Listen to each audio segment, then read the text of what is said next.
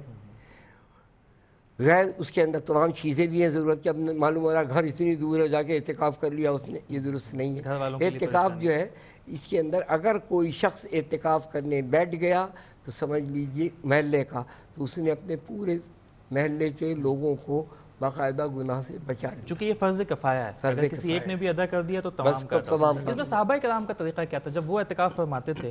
تو کون سے اعمال تھے؟ آپ اس میں درجہ بندی کر سکتے ہیں، کوئی 2-3 اعمال بتا سکتے ہیں کہ جو صحابہ کرام اعتکاف کے دوران زیادہ کیا کرتے تھے؟ اعتکاف کے دوران دیکھیے افضل سب سے بہتر نوافل میں قرآن مجید فرقان حمید کا پڑھنا ہے، ٹھیک ہے، چھونا، دیکھنا، کھولنا۔ اس کے بعد عبادت و ریاضت ہے۔ اس کے اندر بندے کو عبادت و ریاضت کے اندر سب سے بڑا موقع ملتا ہے کہ وہ باقاعدہ استغفار کرے، مغفرت چاہے اللہ سے۔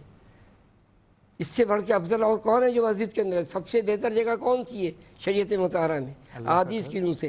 مسجد، ایسا ہی پھر گھر۔ اب یہ جو چوراہے پہ بیٹھے ہوئے لگائے ہوئے گناہ عظیم ہے، بازاروں میں پھرنے والے، بازاروں میں بیٹھنے والے گناہ ہے۔ اصل افضل تو چیز یہ ہے، تو وہ اللہ کا گھر ہے، وہاں پر ہے، سب چیزوں سے اوائڈ کرے۔ اعتکاف کی نیت کیا ہوا ہے، معتکف کو اگر کسی قسم کی کوئی نجاست بھی اس کا کہہ لیجیے کہ وارد ہو جاتی ہے اس پر، وہ آرام سے جاتا ہے، وضو کر سکتا ہے، نہا سکتا ہے، غسل کر سکتا ہے۔ غیر ضروری طور پہ نہانا، غیر ضروری طور کے اوپر مسجد کو گندگی کرنا، یہ معتکف کے لیے درست نہیں ہے، بری بات ہے۔ اللہ کا گھر ہے، آپ کو صاف رکھے اور ہر شخص اس کا خیال کرے کہ میں اس وقت معتکف ہوں اعتکاف کی حالت۔ بہت خوبصورت۔ نفیس احمد خان صاحب، آپ سے پوچھنا چاہوں گا کہ ہم دیکھتے ہیں کہ ٹیکنالوجی جو ہے وہ اس قدر ہمارے معاملات کے اندر در آئی ہے کہ ہمارے عبادات بھی جو ہے وہ اب اس سے محفوظ نہیں رہے، اور اعتکاف اتنی خوبصورت عبادت ہے، اس کو بھی اس ٹیکنالوجی یا موبائل نے، اگرچہ اس کی اپنی اہمیت افادیت موجود ہے، لیکن اس نے نوجوان نسل کو خاص طور پر کہ جب وہ مسجد میں بیٹھے ہیں، اعتکاف میں بیٹھے ہیں، تب بھی وہ اس سے پیچھا نہیں چھوڑ رہے۔ تو کیا اس طرح سے اعتکاف کی جو روح ہے وہ حاصل ہو پائے گی؟ نہیں، یہ بہت ہی جیسے مفتی صاحب نے پہلی وضاحت کر دی ہے کہ اس طرح کی کوئی چیز اس کے پاس سوائے قرآن شریف اور قرآنی کتاب یا احادیث کی کتاب وہ پڑھے، نوافل پڑھے۔ لیکن دیکھیں، یہ معاشرتی حوالے سے ایک بہت بڑا اعتکاف جو ہے وہ کسی بھی معاشرے کے لیے، یعنی اس علاقے کی تمام تر ذمہ داری معتکف کے اوپر ہوتی ہے، تو وہ پورے علاقے کے گناہوں کا یا ثواب کا وہ ذمہ دار ہے، کہ وہ ایک ذمہ داری لے رہا ہے کہ میں جاگوں گا، میں تاخراتوں میں عبادت کروں گا اور تمام محلے کے لیے دعا کروں گا کہ اللہ میاں ہم سب کے ساتھ، میرے ساتھ سب کی مغفرت ہو۔ تو یہ معاشرتی ایک بہت بڑا کردار ہے معتکف کا، کہ اس علاقے کی تمام تر ذمہ داری اس کے کندھے پہ ہے، تو کوئی ایسا کام نہ کرے کہ جس سے اس کے ثواب میں کوئی کمی ہو یا اس کی وجہ سے پورے علاقے کے لیے کوئی غلط بات ہو۔ تو ہاں صاحب، دیکھا یہ جاتا ہے کہ بہت سے نوجوان اس سوچ کے تحت بیٹھ جاتے ہیں، میں زیادہ طور پر نوجوانوں کی بات اس لیے کر رہا ہوں کہ بہت سے نوجوان دیکھا گیا یہ سوچ کر بیٹھ جاتے ہیں کہ چلو 10 دنوں تک دنیا کے جھمیلوں سے تھوڑی سی فرصت مل جائے گی، اور جو گھر پہ ہمیں کام کاج کے لیے بھیجا جاتا ہے اور جو دیگر ذمہ داریاں ہمارے اوپر، اس سے ہم 10 دنوں کے لیے تو کم از کم آزاد ہو جائیں گے اور مسجد میں سکون کے ساتھ بیٹھ جاتے ہیں۔ دیکھیے، نیت نام کس چیز؟ نیت کا مقصد دل کے ارادے کا ہے۔ بالکل بالکل۔ مجھے نہیں پتا کہ فلاں شخص نماز پڑھ رہا ہے، اس کے دل میں کیا ہے، کسی کو دیکھ کے کھڑا ہو گیا، خدا نخواستہ کچھ ہے نہیں، وہ اللہ جان رہا ہے۔ نیت کا حال راز دیکھنے والوں تک ہم یہ بات پہنچائیں کہ وہ نیت ٹھیک رکھیں، نیت اور اس سوچ کے ساتھ نہ ہاں، بیٹھیں۔ اس سوچ کے ساتھ نہیں کہ میں اس میں بیٹھ گیا، یا میں پولیس کو ہی مطلوب ہوں تو میں چھپ کے بیٹھ گیا جا کے مسجد میں، معاذ اللہ، یہ ساری چیزیں نہیں ہیں۔ اچھا، روزوں کے حوالے سے بھی دیکھا گیا ہے کہ اعتکاف اور روزے کا چولی دامن کا جسے کہتے ہیں ساتھ ہے، اور میں جو سمجھتا ہوں کہ روزوں کے بغیر اعتکاف نہیں ہوتا۔ اگر کوئی روزہ چھوڑ دے یا اگر شرعی عذر کے بنیاد پر بھی روزہ چھوڑ دے تب بھی اعتکاف خارج ہو جاتا ہے، درست ہے یہ بات؟ جی ہاں، جی ہاں۔ روزے کے اور بہت سے نوجوان جو روزہ رکھتے ہی نہیں ہیں اور اعتکاف میں بیٹھ کر بھی وہ چوری چھپے اگر کوئی اس طرح کی راہ نکالنا چاہیں۔ نہیں نہیں نہیں، نہیں، یہ تو رمضان شریف کا تو مسٹ ہے، ساتھ کے اندر روزہ۔ رمضان شریف کا یا اعتکاف کا؟ رمضان شریف کا اعتکاف میں جو بیٹھتا ہے اس کے لیے روزہ ضروری ہے۔ جو رمضان میں یہ اس اعتکاف کا خاص نام بھی ہے، سنت اعتکاف کہتے ہیں اسے، جی جی جی جو ہم عام طور پہ نیت کرتے ہیں کہ نویت سنت الاعتکاف، تو وہ تو عمومی طور پہ وہ نفلی اعتکاف ہوتی ہے۔ وہ نفلی ہوتا ہے۔ آپ جیسے مسجد میں داخل ہوئے، آپ نے کر لیا تو وہاں پر آپ کو کھانا پینا، اگر پانی پی لیا، کسی سے بات کر لیا تو وہاں تک تو جائز ہے، وہ سنت اعتکاف میں۔ اب یہاں تو پورا کے پورا کرنے بیٹھ رہا ہے، وہ ٹھیک ہے۔ سنت ایک وقت بتائیے گا مفتی صاحب کہ کس وقت اعتکاف شروع کر سکتے ہیں اور اعتکاف ختم کب ہوتا ہے؟ اعتکاف کا جو تعلق ہے وہ بعد المغرب شروع ہوگا، اسی لیے سب عصر میں آتے، بعد اس کا نیت انتہائی حد کیا ہے اس کی؟ کب تک مسجد کے اندر پہنچنا ہوتا ہے لازم؟ مغرب سے پہلے پہلے۔ ٹھیک ہے، اذان مغرب سے پہلے پہلے۔ 21ویں شب کب آئے گی؟ جیسے ہی ہماری مغرب کی اذان ہوئی، رات آ گئی پہلے۔ ٹھیک ہے، اور یہ ختم کب ہوگا؟ یہ ختم ہوگا چاند دیکھتے ہی۔ چاند دیکھتے ہی۔ اور اس میں یہ اس طرح کی بھی کبھی دیکھا جاتا ہے کہ چاند جو ہے وہ تاخیر سے نکلتا ہے، تو اس میں کوئی ایسی صورت ہے کہ اب اس کوئی چیزیں ہیں جب اس نے اتنی بڑی عبادت کی ہے تو وہ اجلت سے کام نہ لے، وہ اچھی طریقے سے کنفرم کر لے کہ ہاں چاند ہو گیا ہے، اب کیا ہم اس کا اعلان ہو گیا، تمام ہو گیا، رویت والوں نے بتا دیا، دیکھ لیا سب نے، سارا کچھ ہے، جب تک وہ نہ ہو تو اجلت سے کام نہ لے۔ اسی لیے کہتے ہیں جیسے روزہ کھولنے والا اچھی طریقے سے کنفرم کر لے کہ اذانیں ہو رہی ہیں۔ ٹھیک ہے، جب اس بات کا اعلان ہو جائے، سرکار اعلان کر دے، آج کل تو ٹیکنالوجی کا زمانہ ہے اور خبریں مستند ہوتی ہیں، ہم تک پہنچ جاتی ہیں۔ آپ بھی مسجد میں امام ہیں، خطیب ہیں، ہم بھی مساجدوں میں نماز پڑھنے کے لیے جاتے ہیں، تو ہم یہ دیکھتے ہیں کہ جو معتکفین ہوتے ہیں وہ جس طرح سے تراویح سنت موقدہ ہے، تو سنت موقدہ ہے تو اس کی ادائیگی میں کوتاہی کرتے ہیں، تو اس کی اجازت ہے، یہ کر سکتے ہیں یا یہ بھی روزوں ہی کی طرح لازم ہے؟ دیکھیے، وہ تو شب کی عبادت ہے نا، شب کی عبادت ہے، 8 ایک دفعہ ثابت ہیں، 12 ایک دفعہ ثابت ہیں، یہ جو آپ جس ترتیب سے اب پڑھ رہے ہو مسجد کے اندر، یہ سیدنا عمر فاروق رضی اللہ تعالیٰ عنہ کا رائج کرتا ہے، جب انہوں نے یہ دیکھا تھا کہ لوگوں کے اعمال میں سستی آ رہی ہے، تو وہ چونکہ ان کی ایک شان سب سے بڑی تھی، وہ اوامر و نواہی پر بڑے سخت تھے یعنی جو اللہ نے حکم دیا کام کرنے کا اور جو اللہ نے حکم دیا کام نہ کرنے کا اس پر بڑے اس کی سخت، عملداری پہ کوئی وہ ان کا طریقہ عدل اپنی فرض جگہ، نہیں کرتے ان کا اپنی سختی اپنی جگہ تھی، اور یہی ایک مومن کی نشانی ہے۔ بالکل ایسی ناظرین پروگرام کا سلسلہ جاری ہے، یہاں پہ ہم ساتھ ساتھ آپ کو احساس کی رمضان اپیل بھی پہنچاتے چلیں۔ جیسا کہ آپ جانتے ہیں کہ احساس فاؤنڈیشن کا قیام آج سے 11 سالوں قبل عمل میں لایا گیا۔ احساس زندگی کے مختلف شعبے میں سرگرم عمل ہے، کہیں پر مساجد کی تعمیر ہے، کہیں پہ اسکول کی تعمیر ہے، کہیں پہ کالجز کی تعمیر ہے، کہیں طلباء کو وظائف دیے جاتے ہیں تاکہ وہ اپنے تعلیمی معاملات احسن طریقے سے ادا کر سکیں۔ ہمارے ملک میں بہت سی جگہیں ایسی ہیں جہاں ہمارے ہم وطنوں کو پینے کا صاف پانی تک دستیاب نہیں ہے۔ احساس وہاں پر پینے کے صاف اور میٹھے پانی کا انتظام کرتا ہے، کہیں پر بنیادی غذائی اجناس کی فراہمی اور اس طرح کے دیگر دوسرے بہت سے شعبہ جات ہیں جہاں احساس سرگرم عمل ہے۔ آپ احساس کا ساتھ دیجیے، احساس کے ساتھ تعاون کیجیے۔ اگر آپ احساس کا ساتھ دینا چاہتے ہیں، احساس کے ساتھ تعاون کرنا چاہتے ہیں، اس وقت ہماری اسکرین پر اکاؤنٹ نمبرز موجود ہیں۔ آپ ان میں سے کسی بھی اکاؤنٹ نمبر پر، چاہے آپ دنیا بھر میں جہاں بھی موجود ہوں، آپ جہاں سے بھی ہمیں دیکھ رہے ہوں، آپ ان اکاؤنٹ نمبرز پر اپنی رقوم آن لائن ٹرانسفر کر سکتے ہیں۔ آپ چیک کے تھرو جمع کروا سکتے ہیں، IBAN نمبرز بھی موجود ہیں، ان نمبرز پر بھی آپ اپنی رقم دنیا کے کسی بھی بینک سے ٹرانسفر کر سکتے ہیں۔ اس سال کے لیے جو ریٹ لسٹ علماء کرام نے ہمیں بتائی ہے وہ بھی اسکرین پر چل رہی ہے، میں آپ کی آسانی کے لیے پڑھ دیتا ہوں۔ زکوٰۃ الفطر کی رقم اس سال علماء کرام نے جو بتائی ہیں وہ $8 یا پھر 5 UK پاؤنڈز ہیں۔ فدیہ ایک شخص کا ایک ماہ کے لیے $240 یا پھر 150 UK پاؤنڈز ہیں۔ کفارہ ایک شخص کا ایک ماہ کے لیے $480 یا پھر 300 UK پاؤنڈز ہیں۔ 300 افراد کی افطاری میں آپ اپنا حصہ شامل کرنا چاہتے ہیں تو $240 یا پھر 150 UK پاؤنڈز ہیں۔ بچوں کے لیے عیدی اگر آپ دینا چاہتے ہیں تو $95 یا پھر 75 UK پاؤنڈز ہیں۔ رمضان میں راشن پیک کی تقسیم میں آپ اپنا حصہ شامل کرنا چاہتے ہیں تو $95 یا 85 UK پاؤنڈز ہیں۔ مساجد کی تعمیر میں اگر آپ اپنا حصہ شامل کرنا چاہتے ہیں تو اس کے لیے آپ کو $9,500 یا پھر 7,500 UK پاؤنڈز کے ساتھ احساس فاؤنڈیشن کے ساتھ تعاون کرنا ہوگا۔ ناظرین ہمارے ساتھ ایک مہمان نفیس احمد خان صاحب بھی موجود ہیں جو خود بھی ایک سوشل ورکر ہیں اور پچھلی 4 دہائیوں سے آپ سوشل ورک کر رہے ہیں۔ آپ احساس کے کام کو کس طرح سے دیکھتے ہیں؟ اس کے جو مختلف شعبہ جات ہیں آپ نے خود گراؤنڈ پہ آبزرو کیا ہے، ہم بھی آبزرو کرتے رہتے ہیں، آپ نے آبزرو کیا ہے، تو اس حوالے سے آپ نے کیسا پایا احساس فاؤنڈیشن کو؟ میں اس کا گواہ ہوں، اور میں جب بدر روڈ سے گزرتا ہوں مزار قائد کے سامنے بہت ہی خوبصورت باقاعدہ بہت طریقے کے ساتھ، بہت سلیقے کے ساتھ دسترخوان لگایا جاتا ہے۔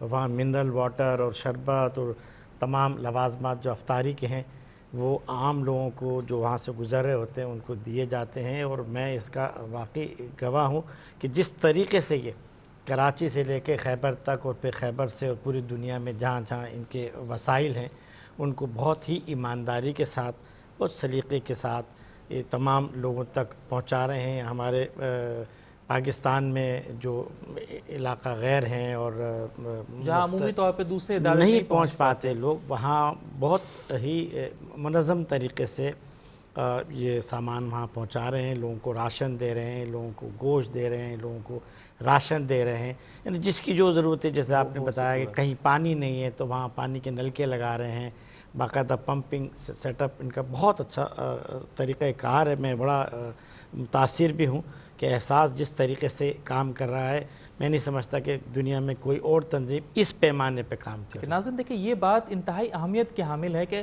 ہمیں جب زندگی میں دوسرے مسائل درپیش ہوتے ہیں نا تو ہم اس کے لیے بیسٹ تلاش کرتے ہیں۔ ہمیں کوئی میڈیکل سائنس کا مسئلہ ہو تو ہم ڈھونڈتے ہیں کہ اس مسئلے کے لیے سب سے اچھا ڈاکٹر کون سا ہے، پھر ہم اس ڈاکٹر تک جاتے ہیں۔ لیکن ہمیں جب کوئی دینی مسئلہ درپیش ہوتا ہے، بعض اوقات ایسا بھی دیکھا گیا ہے کہ لوگ زکوٰۃ کی رقم انہیں پتہ نہیں ہوتی، وہ زکوٰۃ کی رقم جیب میں رکھ لیتے ہیں اور چلتے پھرتے جو کوئی فقیر مانگنے کے لیے آتا ہے اسے نکال کے وہ رقم ادا کرتے ہیں، اور وہ یہ بات بھول جاتے ہیں یا شاید ان کے علم میں نہ ہو یا انہیں پہلے سے بات پتہ ہی نہ ہو کہ جو زکوٰۃ کے مصارف ہیں وہ شخص اس پر پورا اترتا ہے، جو شرائط ہیں کہ کس کو زکوٰۃ دی جا سکتی ہے اس پر پورا اترتا ہے یا پورا نہیں اترتا۔ تو احساس فاؤنڈیشن کو اگر آپ ڈونیٹ کرتے ہیں، احساس فاؤنڈیشن کے ساتھ تعاون کرتے ہیں تو احساس پوری ایمانداری، نہ صرف ایمانداری بلکہ فرض شناسی کے ساتھ مستحقین تک جو زکوٰۃ ڈیزرو کرتے ہیں یا اور دوسرے معاملات ڈیزرو کرتے ہیں ان تک آپ کی رقم پہنچائے گا۔ ناظرین یہاں پہ پروگرام میں وقت ہوا ہے کلام کا، میں اس کے لیے گزارش کروں گا حافظ جبران رحمانی صاحب سے کہ آپ بارگاہ رسالت میں ہدیہ نعت پیش کریں۔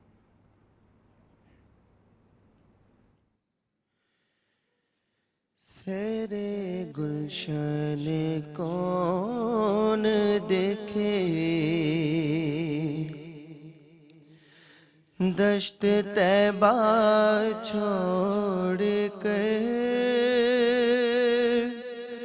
سیرے گلشن کون دیکھے دشت طیبہ چھوڑ کر سوئے جنت کون جائے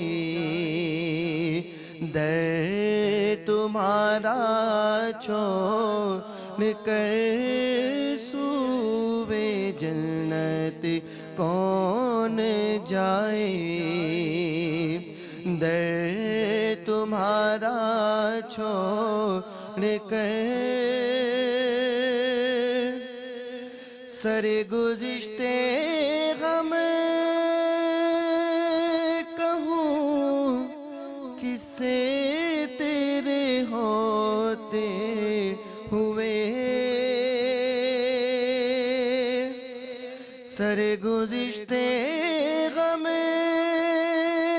کہوں کس سے تیرے ہوتے ہوئے کس کے دامن میں چھپوں دامن تمہارا چھوڑ کر کس کے دامن میں چھپوں دامن تمہارا چھوڑ کر سوئے جنت کون جائے در تمہارا چھوڑ کر ایسے جلوے پر کروں میں لاکھ حوروں کو نثار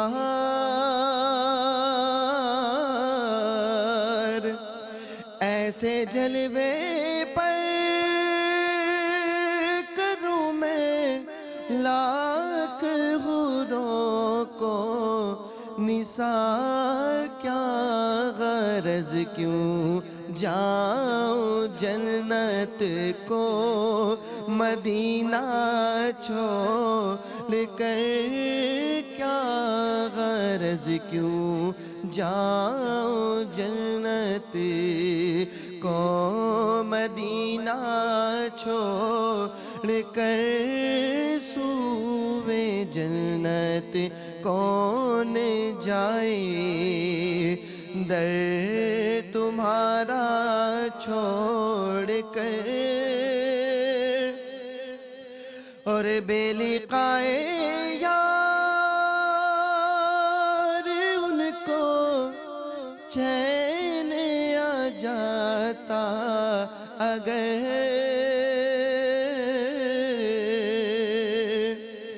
بے لقائے یار ان کو چین آ جاتا اگر بار باراتیں نہ یوں جبریل سدرا چھوڑ کر بار باراتیں نہ یوں جبریل سدرا چھوڑ کر سوئے جنت کون جائے در تمہارا چھوڑ کر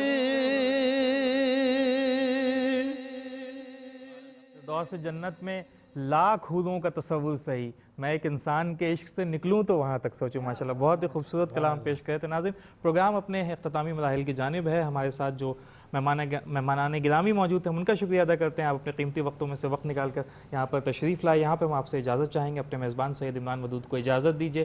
مجھے اور وطن عزیز پاکستان کو اپنی دعاؤں میں یاد رکھیے گا. اللہ حافظ.